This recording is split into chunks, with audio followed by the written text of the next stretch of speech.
Bonjour chers amis. La dernière fois, nous avons vu que Jésus nous sauvait en se substituant à nous et que la croix était non pas une volonté première de Dieu, mais la conséquence de la méchanceté humaine. Tout cela a maintenant des conséquences dans notre manière d'affronter la souffrance comme chrétiens. La passion et la croix du Christ nous révèlent un Dieu follement amoureux de nous. C'est tellement fou que ce sera un scandale pour les Juifs. Dieu a voulu se servir de la souffrance humaine, cette souffrance inéluctable dans notre existence, pour nous montrer jusqu'où il nous aime et à quel point le péché est grave. Et grâce au Christ et par lui, monte désormais de la terre une louange et une adoration d'une intensité inouïe. Dans l'offrande du Christ, il y a plus de bien, infiniment plus de bien qu'il n'y a de mal dans tous les péchés du monde.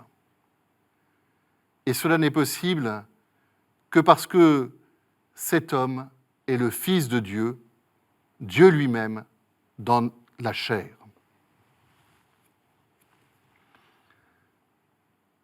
Par son sacrifice, le Christ a ainsi sauvé tous les hommes.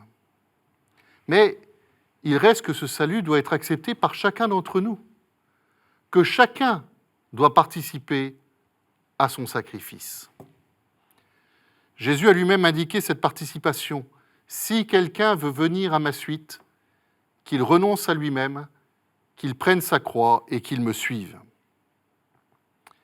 Il a souffert pour nous, il nous a tracé le chemin afin que nous suivions ses pas, dira Pierre. Comment cela peut-il s'actualiser à nous qui n'avons pas vécu avec Jésus? Pour ceux qui ont vécu avant lui, il y a eu la descente aux enfers, où Jésus vient délivrer les âmes des justes de l'Ancien Testament. Nous le verrons dans un prochain épisode. Mais pour nous, eh bien, il y a l'Église et les sacrements. Ainsi, par le baptême, tout chrétien est plongé dans la mort et la résurrection du Christ. Et chaque fois que nous célébrons l'Eucharistie, la croix et la résurrection sont présentes. Par l'Eucharistie, c'est comme si nous étions, par-delà l'espace et le temps, au pied de la croix et au jardin du matin de Pâques. Et les mérites du sacrifice unique du Christ nous sont appliqués. Les sacrements, et particulièrement le baptême et l'Eucharistie, sont les moyens que Dieu a inventés pour nous faire parvenir à la rédemption. Il nous faut bien comprendre que le salut n'est pas quelque chose à acquérir, quelque chose qui n'arrivera que dans l'avenir. Le salut de l'homme, de tout homme, est déjà réalisé. Il a été acquis objectivement une fois pour toutes par le Christ, il y a 2000 ans. Mais ce salut objectif doit devenir personnel, accepté par chacun. Il reste à chaque homme à compléter ce qui manque aux tribulations du Christ en sa chair, comme le dit saint Paul.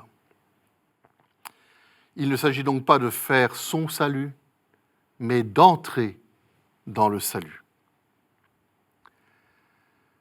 Le chrétien est ainsi invité, à la suite de Jésus, à vivre sous le signe de la croix.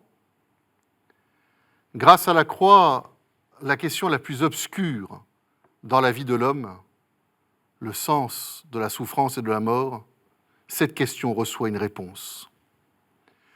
Nous y voyons que Dieu tire du mal un plus grand bien, que lui seul est capable de le faire par sa puissance, et que c'est seulement à cette condition qu'il tolère le mal.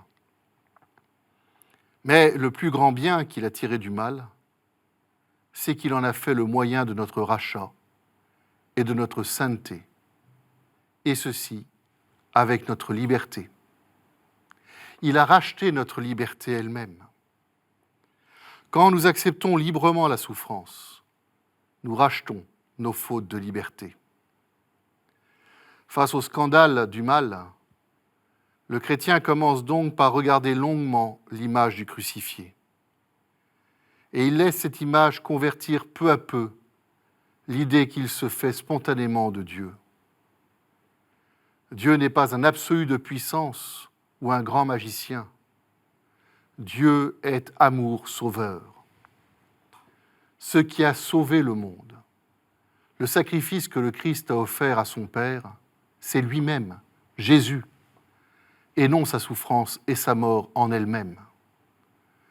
Celle-ci reste des mots, et on n'offre pas à Dieu un mal. Comme le disait un cancéreux sur son lit d'hôpital, la souffrance est une absurdité, elle n'a aucune valeur. C'est seulement l'homme dans la souffrance qui peut prendre de la valeur ou se défaire. On dit parfois qu'il faut offrir ses souffrances. Non, on n'offre pas quelque chose de mauvais. Le Christ n'a pas offert ses souffrances à son Père, il lui a offert ce qu'il devenait dans ses souffrances, un être qui allait, comme dit si bien saint Jean, jusqu'au bout de l'amour, jusqu'à ces sommets de l'amour qui nous sauvaient. Oui, ce que le Christ offre, c'est l'homme qu'il devient par sa souffrance et par sa mort, qu'il a accepté librement. La foi chrétienne n'a donc rien à voir avec le masochisme. La souffrance en elle-même n'est pas à rechercher. Il y a même des épreuves, la mort d'un enfant par exemple, qui sembleront toujours incompréhensibles.